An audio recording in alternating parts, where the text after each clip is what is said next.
Hey, everybody. Hey, don't fast forward over this part. For real, I got to tell you something. Go to jaymohr.com and click the Amazon.com banner and go to Amazon and buy stuff for yourself. That's really what I want for you out of life, is for you to buy things for you. It is helping the podcast a lot.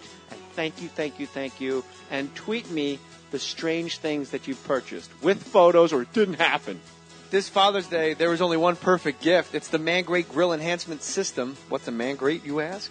I asked it. Man Greats are 100% made in America, cast iron grilling grates. These heavy-duty grilling grates deliver exactly what you need to achieve that steakhouse flavor you have been looking for. With Man Great's patented design, chicken, steak, or veggies will have never tasted so good. No more flare-ups, no more dry meat, guaranteed. Take advantage of our $20 Mohr Stories special today by clicking on the Man Great banner at jaymohr.com. As a bonus, every Mohr Stories show order comes with a heavy-duty Man Great grilling brush. 100% made in America, 100% cast iron, 100% steakhouse quality grilling in your backyard. $20 Mohr Stories show special. Click on the Man Great banner at jaymohr.com to order today. Put your name on it. Just put your name on it. That's all I say. Be a man or a woman. Put your name on it. Well, I'd like to hear about it, potheads. How the fuck you gonna know how to be great if you don't study greatness? Look at the game tape. Donuts. I want to work with you a lot. Oh, yeah!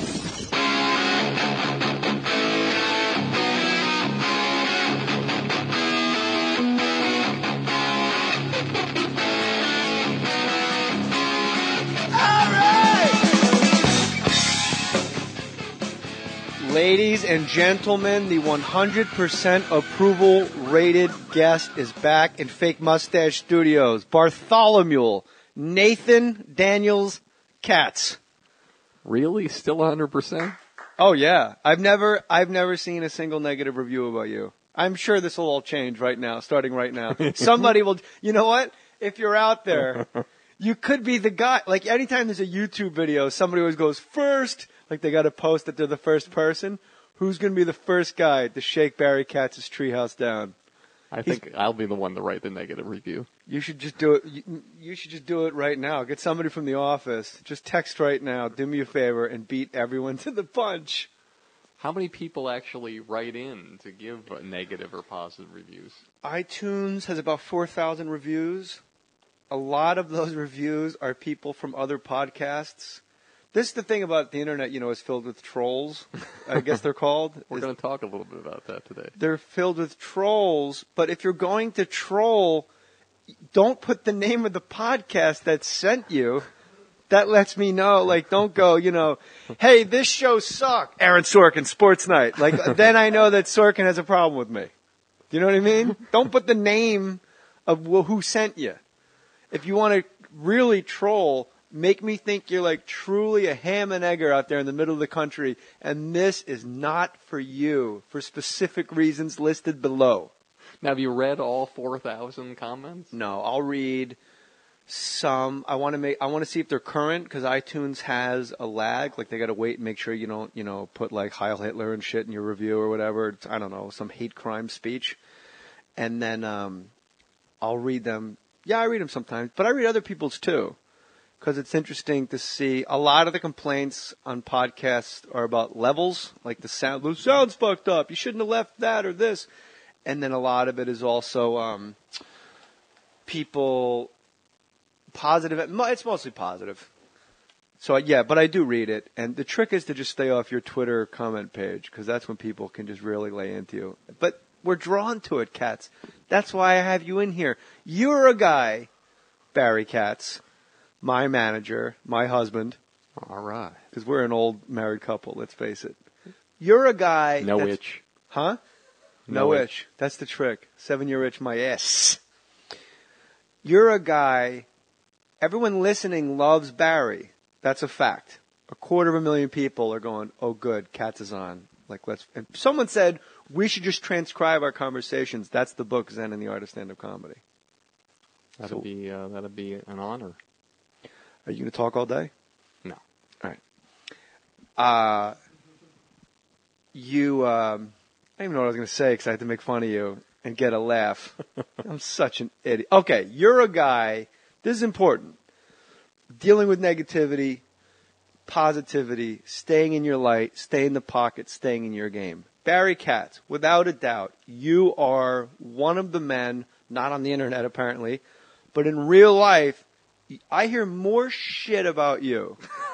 You fucking stole money. That motherfucker, you know, he took the rims off my car when I was sleeping. Except on the podcast comments. And that's what's amazing is on the internet, which is the cesspool of he fuck him, he sucks, sports night. You're the guy on the internet where they're like, that was the most enlightening conversation I've ever listened in on. And you, I do know this, you bring out the positive parts of me. You're a guy that knows all my bullshit. You're like a sponsor at AA. You're like, I've written out in the notebook my shortcomings. I've asked God to remove them. You're God, and you're telling me you're full of shit. Your ego's too big, and you're checking comment. Why? I know you're thinking right now, why are you checking the if you have 250,000 downloads, what comment on iTunes could possibly propel you to do things differently? Exactly. I said at the outside. Outside. The Mustache Studios.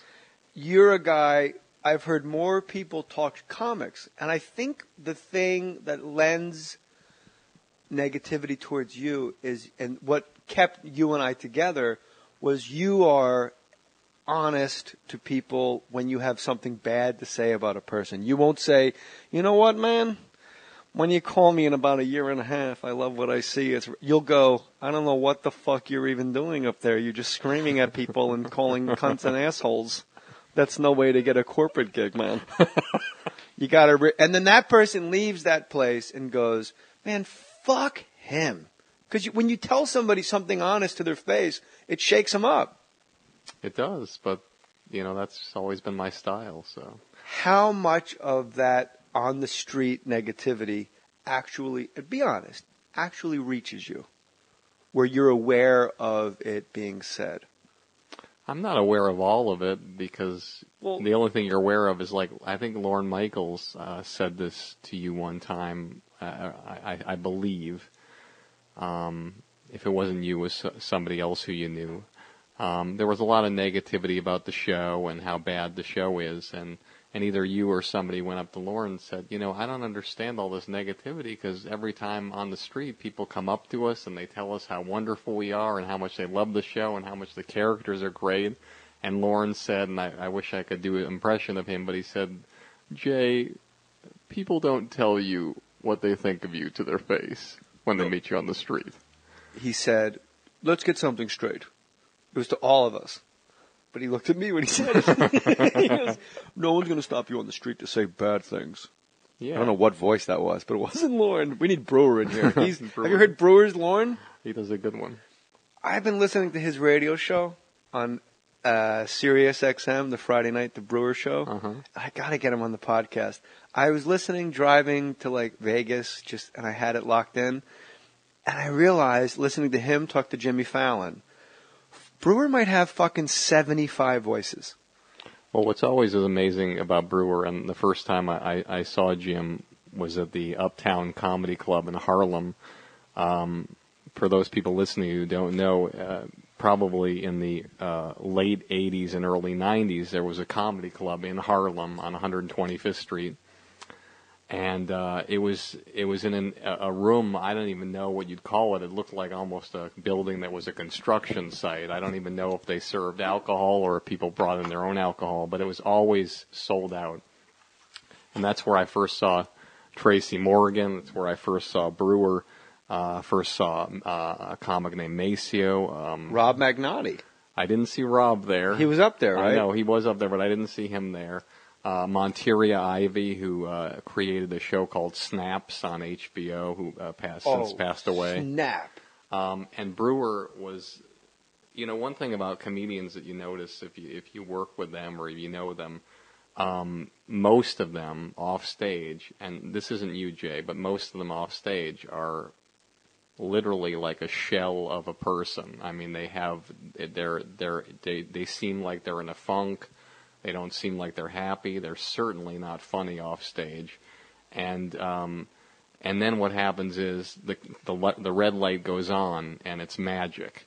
And you'll see that a lot. You know, when I work with Chappelle, he would wake up at the crack of 2, maybe smoke a bag of weed a day, and you'd be heading to something like, Conan O'Brien or a film set or a television set. And deep down in my heart in those early days, I would wonder to myself, is this guy going to come out of this? Is he going to be able to walk onto this set and do what's necessary? And every time the red light went on, it was magic. With Brewer was almost to a fault always on. Everything that he ever did was always on. It was unbelievable the level of funny that he could bring to any situation. And he was, and he had his down moments because I think he was that kind of up and down personality because I think he had a hard life growing up. But always on, always funny, and unbelievably one of the few guys who actually not only matched his level of comedy off stage, but exceeded it. One of the few guys who ever could do that. He would go, we talked about this. I called Opie and Anthony. He was in studio. I think it was like 3 weeks ago. And he stayed when you and I lived up on Willow Glen next to Dave Rath and Doug Benson. Brewer would stay, and Brewer and I would get locked into these bizarre characters. And Todd Glass would come over too. And the weird thing is, Todd Glass and I was obsessing over this when Todd Glass was on the live podcast. Like, you're doing characters, but it's not like we flushed them out and brought them to, like, Upright Citizens Brigade or, Uncab. Like, these were characters that died in that living room. They were born there. They grew there. Like, I would do the drill sergeant, wake Brewer up. And I remember the whole thing with my drill sergeant to Brewer, Breuer, the drill sergeant thought the U was a V and called him Private Brever. Get your ass up, Private. And that made Jim, like when I said Brever, I don't know why I said it, it just struck me, but that made Jim hysterical. Like, what the fuck are you laughing at, Brever? And Jim just kept going, bleh. And then Jim became the army guy. And then Todd Glass would be the guy that came over because he dates your sister, but he keeps looking at your dick. Like, hey, is your sister home? Yeah, we're going to go out. Lots of and he just would do these little looks like up your shorts when you're sunning yourself. But I was obsessing with Todd. Like, there was something wrong with us, but also I think that's like, bear with me. That was the beauty of this small group of guys that we went full. We redlined at 140 degrees only for each other. That drill sergeant has never been on stage. It's never been in a sketch. I've never done it for my wife. I've never made my son laugh by calling him Jetson instead of Jackson. Or, I've never said, Meredith is a girl's name. What are you doing in my Marine Corps? Nothing. And like, Brewer stuff, shut up. He actually figured out a way to get those guys on SNL. God bless him. But like, that little group that I just said, me, Todd Glass, Brewer, and you were in that mix, for some reason, we were more on in my living room and in Todd's bedroom at the house than we ever were on stage. But I think it's because we were so comfortable with each other that we could fail in front of each other without somebody going like, wow, this show isn't worth my $30 ticket. Does that make sense? No, it makes a lot of sense. There was a fearlessness that had to have made us all stronger as performers. Yeah, I mean, there was a fearless quality, and I think that's the thing that every stand-up comic and every artist, every actor and actress, if you're not fearless, you're not going to win. I mean, you can't win unless you're this insanely talented person who just has this skill set that they just literally can have anxiety and walk into a room and just snap it off. But it's very rare. It's very rare. I mean, there's nothing wrong with butterflies, to know that you're, hey, this is kind of exciting. You don't mean nervousness. You mean the actual animal. Let's get something straight, man. There's nothing wrong with butterflies. I don't know what the fuck you've been reading on the internet, man. I don't know why you even take the emails on jmohr.com. No matter what they say, man, butterflies are A-okay in my book, man. But you mentioned SNL. Did we ever talk about because you talk about negativity and did we ever talk about the ways you can get killed on SNL? Just say it. If you have something to say to him, just say it. Hold your mic closer. Sure. We don't do semaphore here in the studio. People are waving across the studio like, just Barry, It's informal. That's what makes it fun. No problem. I got it right here. Right here, man. When You waited a fucking 20 minutes to tell the guy you can't hear him? What kind of businessman are you? You can't back your own products. Say the goddamn words. When did you graduate middle school? Leave Chachi alone. Eric, the new Matt Cohen. And by the way, I have to say this because I've been reading your tweets, and we're going to come back to that.